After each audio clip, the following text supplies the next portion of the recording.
جو عظمت اس کی ذات کی ہے وہ عظمت اس کے احکامات کی. اس کے یہاں اس کی ذات کے ماننے کے بعد پہلا قدم عبادت ہے. ایمان عبادت، کلمہ نماز، ایمان اعمال صالحہ. کہ اب اللہ کو مانا، اب اللہ کی مانو. کیسی مانو؟ بغیر اینچ پینچ کے، بغیر شوشے نکالے، بغیر ہیرا پھیری کے. اور اگر حکم پورا کرو گے کیا دیں گے، حکم توڑو گے کیا بھگتنا پڑے گا. اپنے دادا آدم علیہ السلام سے سبق پڑھ لو. کون ہیں؟ تمام بشریت کے ابو البشر حضرت آدم علیہ الصلوۃ والتسلیم. منع کیا تھا دونوں کو، فلا تقربا هذه الشجرہ، اس درخت کے قریب نہ جائیو. فوسوس لهما الشیطان، شیطان نے وسوسہ ڈالا. اما جان نے مشورہ دیا کھا بھی لو. وہی انما خلق ابلیس مزینا، گندی سے گندی چیز کو حسین ترین بنا کے پیش کرتا ہے. نافرمانیوں کو فرما برداریوں کا چولا پہناتا ہے، معصیتوں کو طاعات کا چولا پہناتا ہے، بے اصولیوں کو اصولوں کا چولا پہنواتا ہے، اغراض کو اخلاص کا چولا پہنواتا ہے، نفسانیت کو اخلاص کا چولا پہنواتا ہے. خدا ہماری تمہاری حفاظت فرمائے. کیا کہا اس نے؟ یہ تو اس لیے منع کیا ہے کہ اگر آپ کھا لیں گے تو ہمیشہ ہمیشہ کی زندگی مل جائے گی، موت نہیں آئے گی. لیکن کھانا نافرمانی ہے، نہ کھانا حکم پورا کرنا ہے. اس نافرمانی کو حسین چولا بنا کے پیش کر رہا ہے. اسی لیے یوں کہتے ہیں اللہ ہمیں تمہیں کام میں صحیح نہج کے ساتھ چلنے والا بنائے، کام کو کام کی طرح کرنے والا بنائے، اور کام کو صرف اور صرف اللہ کے لیے کرنے والا بنائے. کام اپنی ذات سے بہت طاقتور ہے. خدا شیطان کے مکر سے، نفسانیت سے اور اس کے ساتھ کی جتنی اس کی پخیں ہیں اور جتنے اس کے شعبے، اس کی فروعات ہیں، خدا ہماری تمہاری سب کی حفاظت فرمائے. کیا ہوا؟ اماں نے مشورہ دے دیا، شیطان نے وسوسہ ڈالا، ابا جان نے کھا لیا. او ہو، اللہ کتنے بڑے! یوں کہ جتنی ان کی ذات بڑی اتنی ان کی بات بڑی. ہمارا حکم تو نکلو یہاں سے.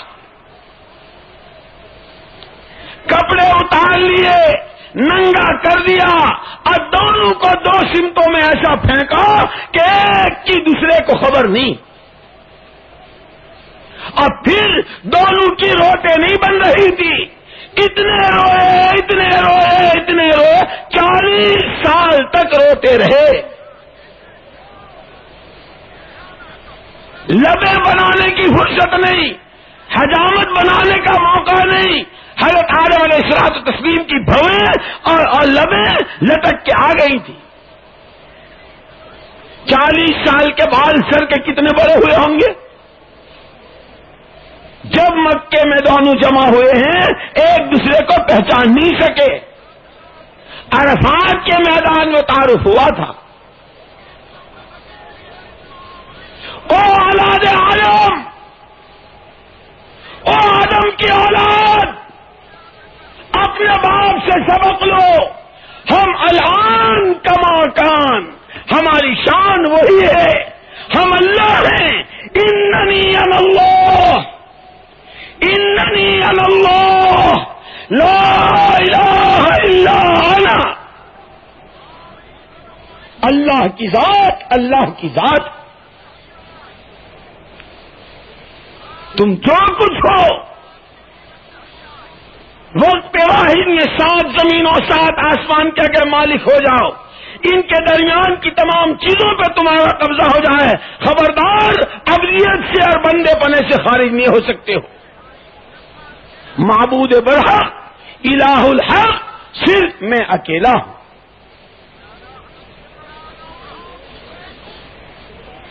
جب روئے ہیں توبہ اور استغفار کی، ربنا ظلمنا انفسنا وَإِن لَّمْ تَغْفِرْ لَنَا وَتَرْحَمْنَا لَنَكُونَنَّ مِنَ الْخَاسِرِينَ۔ جب روئے ہیں پھر خدا اپنی، اس کی تو صفات دونوں طرح کی ہیں، خدا کی صفات جلالیہ بھی ہیں اور خدا کی صفات جمالیہ بھی ہیں۔ قہار ہے تو ان کی شان شان، شدید العقاب ہے تو ان کی شان شان، علیم العذاب ہے تو ان کی شان شان، رحیم ہے تو ان کی شان شان، معطی و مفضال ہے تو ان کی شان شان، معز ہے تو ان کی شان شان، مذل ہے تو ان کی شان شان۔ لیکن حق تعالی شان اپنی ہر 2 صفات کا مظاہرہ، کبھی صفات جلالیہ کبھی صفات جمالیہ، ہر 2 صفات کا مظاہرہ اپنے بندوں پر کرتے ہیں بندوں کی تربیت کے لیے۔ اب جو صفت جمالیہ کا مظاہرہ ہوا، ارے آدم ہو تو تم ہمارے بندے ہی، حوا ہو تو تم ہماری بندی ہی، توبہ کر لی، آؤ لو جنت، لو نہریں، لو دودھ کی، لو شہد کی، لو پانی کی، لو پیار کی، لو پیار کی بارشیں لو، اور پڑھا دو سبق اپنی پوری اولاد کو، او میرے بیٹو، او میرے بچوں، جو کچھ کرو، جہاں رہو، جیسے رہو، اس ملک میں رہو یا اس ملک میں رہو، اس سمت میں رہو یا اس سمت میں رہو، خبردار بندگی کا تاج کبھی سر سے اترنے مت دینا، ورنہ وہ ہوگا جو میرے ساتھ ہوا۔ میرے بھائیوں، دوستوں، عزیزوں اور بزرگوں، عرض یہ کر رہا تھا کہ یہ تو ساری نسبتیں یوں ہی ہیں، اصل نسبت تو ہماری تمہاری ہر ایک کی اور قیامت تک آنے والے انسانوں کی ساتھ۔ اسی حال میں ہم محمد الرسول اللہ صلی اللہ علیہ وسلم کے امتی بھی، جس طرح خدا کا بندہ ہونے کے ناطے مطالبہ اور تقاضا ہے، اس طرح محمد صلی اللہ علیہ وسلم کے امتی ہونے کے ناطے اسی سانس تقاضا ہے۔